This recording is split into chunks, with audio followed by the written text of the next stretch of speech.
Welcome to the Under God Project podcast. Together, we accelerate America to be one nation under God again. If you haven't noticed, Jen and I are in a different room, so a different space today. We're traveling. We're with our family.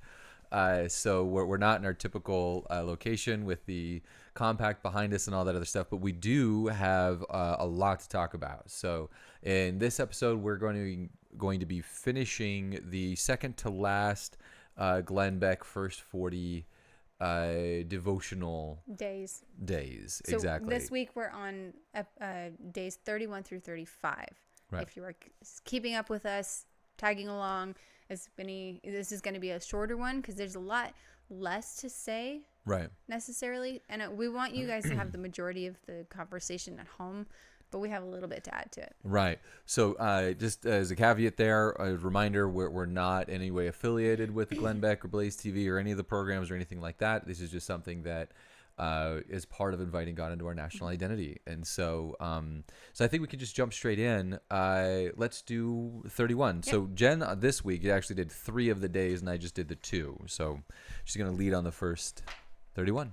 Looks like there's something on the back. There's not. Okay. Anyway, so day 31, we were talking about the way, the truth, and the life. And obviously, if you've read the scriptures at all, you know what that means. In the way and the truth the way, the truth, and the life. That's Jesus Christ. I don't know why I'm tripping over myself here. I think it's because I'm excited. I love talking about Jesus, and I love talking about God, and having reasons to talk about it on the podcast just makes me giddy. So bear with me here. So back when Jesus was with the disciples still in his early ministry, he took not a leave of absence, although it's kind of like that. Anyway, he decided to go away for a little while. Didn't tell them where he was going or when he would be back. So it was very scary, for the disciples who were like, I'm following you, and now you're leaving me? Excuse me? I can imagine the children, like, if we were to just say, okay, see ya, and they're like, excuse me, where are you going? This is not what we discussed, And I feel like that happens a lot in our own life.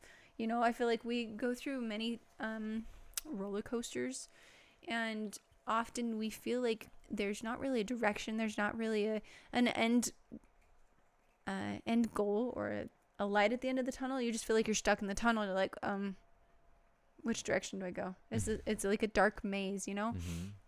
And I feel like in many circumstances, the reason for that is our own cloudiness, our disconnection from God, if that makes sense. Does that make sense? Okay. So if we find ourselves feeling like we are lost, or finding ourselves like we are wandering around for a time, mm-hmm. in many different circumstances, that could mean everything. But ultimately, for me personally, I feel like that's when we feel disconnected from God. And we feel like he's just out of reach. And God's never left us. Mm-hmm. He didn't even leave the disciples. He left them physically. But anyway, he knew what they were doing. There's no secrets. So as long as we connect ourselves with God, mm-hmm. using the basics, right? Scriptures, reading the Bible, saying your prayers, building that connection with God, I don't feel like that capability of getting lost is so overwhelming, and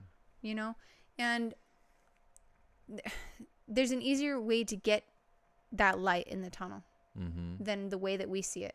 Mm-hmm. If we're just sitting there lost and we're like, well, what the heck? Mm-hmm. And just start blaming people, just start throwing a fit like a 3-year-old, and you want to just throw caution to the wind and just say, I'm just going to go this way. Forget it. Like, the easier way to do it is bring yourself back to the basics. Remember that you have a loving Heavenly Father. Jesus sacrificed himself for you, and you need to rebuild that connection, because with that connection, mm-hmm. Jesus is the light. He is the way. He's the path that you need to follow in order to get to wherever you need to go. And guess what? We don't know where we're going.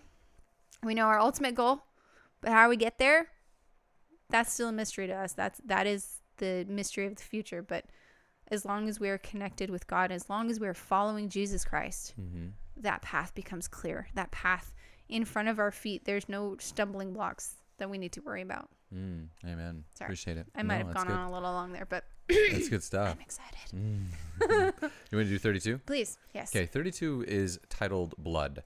So first of all, these are all talking about the Savior directly. And this was talking about how the Savior's blood is in the time is now fulfilled, right? Where all of the sacrifice that had been going on up until that point was in similitude of the blood of Jesus Christ. Well, this is Jesus Christ's blood now, right? And so, I had so it's a pretty direct one. It's I don't want to say it's short, but it's pretty direct. After the institution of the sacrament, Jesus, the Savior, tells his disciples that that sacrifice is done away, right? And in its place, now is the sacrament, right? And instead of sacrificing physically, right? All we need for the Savior now is a broken heart and a contrite spirit. Realistically, the ability to fulfill our end of the covenants that we make with him. So although this one's pretty direct, there's really a lot there that really means a whole lot. It kind of sets up for my next one, which is after yours, but it sets up what would the world be like without the Savior, coming and dying on the cross, doing his whole ministry, dying on the cross, and then being resurrected, fulfilling the resurrection and his part of the plan, and saving the world. Right. What would the world be like without Isn't that? That a scary thought. Yeah, it is. It is. It's a very interesting thought. So, okay. So 33. So 33 actually, I feel like 32. They all go together. I was gonna say they go together, but they all do. We're all talking about Jesus here. Right. In 32, we're talking about the serpent on a pole, which in reference to Moses holding up the bronze serpent on the staff. And back then, and even now, serpents were feared, right? There's a fear of snakes. I know I don't want to get anywhere near them. Even if I have to defend my children, I do it from afar. Go away. And usually serpents at their worst mean death, right? Even if it's quick. So most people didn't want to look at snakes, let alone be near them. So when they were all struggling and they were all sick, they didn't want to look at a bronze serpent. A snake is not something that they found that would heal them. They didn't find something that would be enlightening to them. So nobody actually wanted to look at it. And I don't know if there was a huge snake in front of me, if I would want to look at it. But if I was told to by a prophet of God, I'm pretty sure I would do it. But then again, I wasn't during that time. So, whatever. You know what I mean? I'm getting sidetracked. Sorry. Ultimately, the Savior was also placed on a staff, the cross. And by that, it is a symbol. Wow. It's symbolic. It's symbolism. It has symbolism. It's symbolism. It is symbolic. Yes, that. Because in order to be saved, in order to be healed, we have to look on Christ. Right? We need to be focused on him solely. And we need to say to the snake, to any snake, any serpent, or anything that we fear, because the snake is to represent all fear. And fear isn't of God. But to tell that serpent, I'm not afraid of you, because God is with me. Even though Christ was hung on the cross, he was resurrected, he overcame it. That is the fear that he is overcoming for us. So, my throat is killing me. I don't know why. To state 1 Corinthians 15:55, "O death, where is thy sting?" I feel like that whole day's worth of conversation is really good. I would recommend you reading it. That's all I wanted to talk about. Okay, all right. So 34, Paul's defense. Just a quick synopsis on this one. This is about Paul's transformation, his statements of faith as he goes through the different trials, like literal court system trials, and then it leaves us with the opportunity to declare our statements of faith, kind of our testimony, if you will, truths that God tells you in your heart that you know, truths that God tells you in your heart, and we're asked to write them down. It's a really good one. What's interesting to me is that Paul's faith in Christ is pre-death and resurrection. It's pre-Christ, and Paul's statements of faith is that Christ will surely come, and I mean, don't get me wrong. Like, again, Christ had already come. Christ had appeared to Paul on the road to Damascus.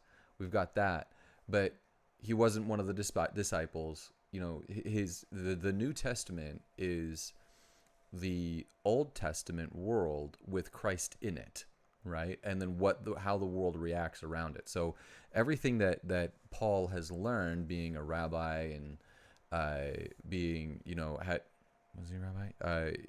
Yeah, he was trained under a rabbi tutelage. He was a Pharisee, and so being a Pharisee and all that stuff, that all came from the Old Testament. It hadn't been, faith in Christ is not like our world today. It's not that Christ had come and had been resurrected, and that's the world that we live in. But Paul's faith is based on Christ's, before, right around the time of Christ.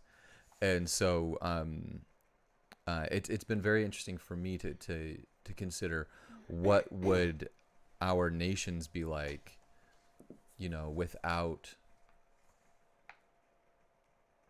without Jesus having come and risen.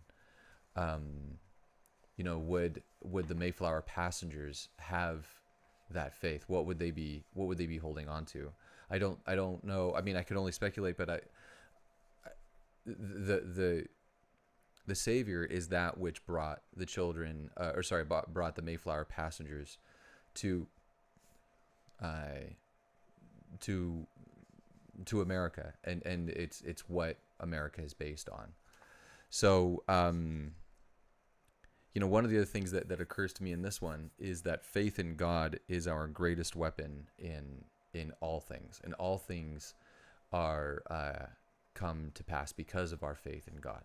We've talked about it before. We'll talk about it a little bit more later, but it reminds me of the Dwight Eisenhower quote where he said, "Our greatest resource in times of war and in times of peace are the same. Our greatest resource is our faith in God." And so it's very interesting because what we're talking about is our faith in Christ, the God of the Old Testament, God of the New Testament, God, in a body in the New Testament. And so it's been a very interesting day. I really liked the study on this one. So 35 talks about the bare minimum, and as a follower of Christ, we're always told to have faith, right? And a lot of people believe faith is that bare minimum, but to us, I believe it's more than that, right? For doing our best is not always, how do I put this? The bare minimum is, yes, it's part of faith, but it is also, like you were saying, a broken heart and a contrite spirit. And ultimately, what Jesus Christ says in order to follow him, in order to be with him, he said, what's the number one? Do you remember what the number one is? To love God. The first commandment. Right. To love God and love your neighbor as you love yourself. So, bare minimum, those three things. Faith in God. Loving God and loving your neighbor as yourself. having a broken and contrite spirit. Broken heart and a contrite spirit. Yeah. Yes, thank you. That's important. Mhm. As long as we have those bare minimums, I think we'll be okay. But is bare minimum going to be enough? I think that's the big question that we have to ponder on our own. Mm-hmm. But that's the synopsis for 35. So, this one was kind of, I don't want to say this was short. It was a very good one. It's the second to last one. On this one, we got to see where it was going, what it was leading up to. So we'll talk about that on the next podcast. But we appreciate y'all being here and spending time with us today. Yeah, today's different place, right. Today's group of discussions it's not necessarily that they're short. They're so impactful that it's not something you want to take out of your home quite yet. It's something you want to make sure that you are going through and discovering it for yourself. So I just want to emphasize that. Really good discussions for family. Jen and I talk before, and then we get on the podcast, and then we feel like we've already said it, so that it's already gone, and so we're trying to track back and say, oh, did you say that one thing that was cool? You didn't say it you didn't say it right. You said it right you said it better the first time. So if it was a little trippy today, then that's kind of what's going on. But anyway, appreciate you being here. Should we let them go? Let's do it. All right. May God bless you. May God bless America. And may God bless this American family. Have a great night, y'all.